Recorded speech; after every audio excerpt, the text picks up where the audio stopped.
try to understand how sharks have managed to excel in every ocean across the world for over 400 million years. They're the ultimate ocean athletes. But how do I compare? We're about to find out what percentage of shark I am as I put my own body to the test and go head to head against 4 incredible sharks. It's the ultimate man versus shark challenge.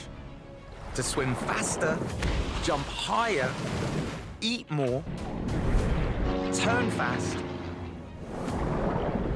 and be more shark. Ross, Jeff in Las Vegas. Good morning. Jeff, how are you? I love the picture. To your Yeah, I had to do it upright for you. Congratulations, man. I saw the first episode. Fantastic. Haven't you seen Jaws, man? Are you crazy? What's going on with this stuff?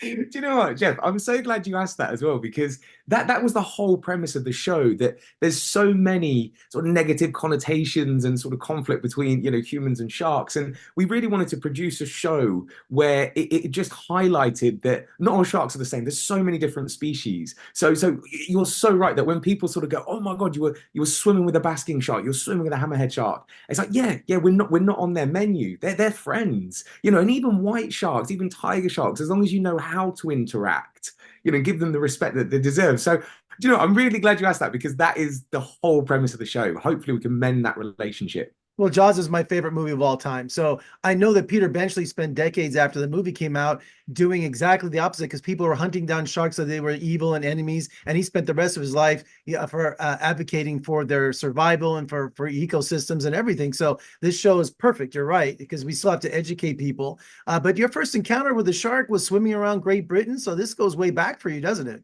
It really does. Yeah, that was it was strange, because it was going around sort of the top of Scotland, and we got caught in an Arctic storm, basically coming from Iceland, and just swimming in 10-foot waves, 40 knots of wind.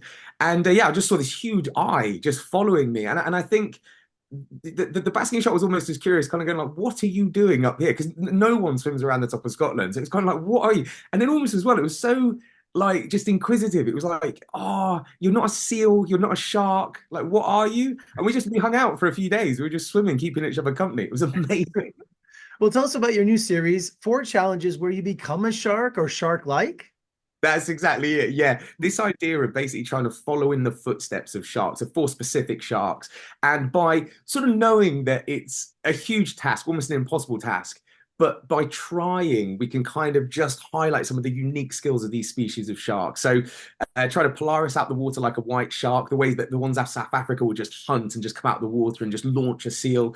So we tried to do that. Swim as fast as a mako shark, world's fastest shark, eat as much as a tiger shark. That one was amazing. Ate 40,000 calories in a single sitting and put on 22 pounds. And then also finally the hammerhead shark, which is able just to turn on a dime, withstand so much G-force. So they put me up in a fighter pilot plane and just basically just spun me around trying to experience the forces of a hammerhead. It was incredible. In my younger days, in my 20s, when I was a child, I learned how to dive, but I only did lakes, and I never did open ocean. So that must be an incredible experience.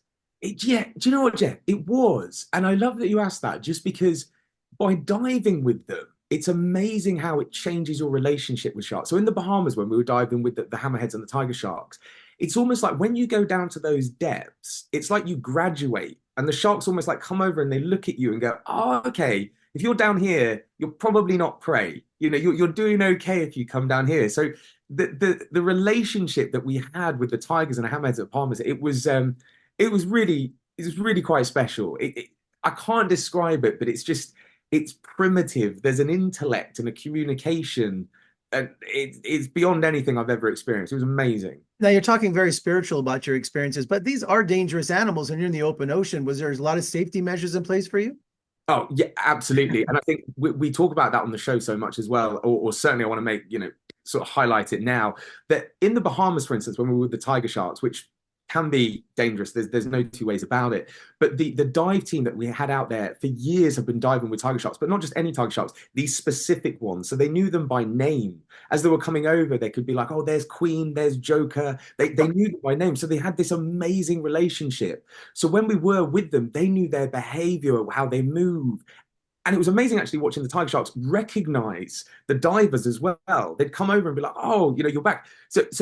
Although it was exactly, it was nuts how you can look at that and go, oh my God, they were diving with tigers. It's like, no, but they were almost friends. They've been diving with them for years. But yeah, it's one thing that really resonated with me with the talking about this kind of human and shark conflict. It's this idea of like, you don't manage sharks, you manage humans. So we wouldn't have gone down there had we not have known the relationship with those sharks. We would manage ourselves. So yeah, I'm really glad you actually asked that one as well.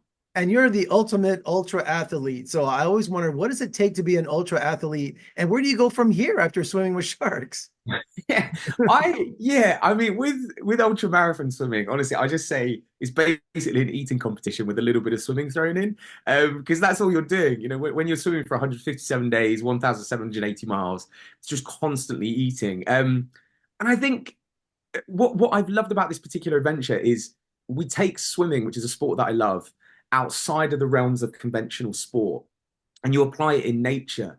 And it sounds so cheesy, but sharks really taught me how to swim.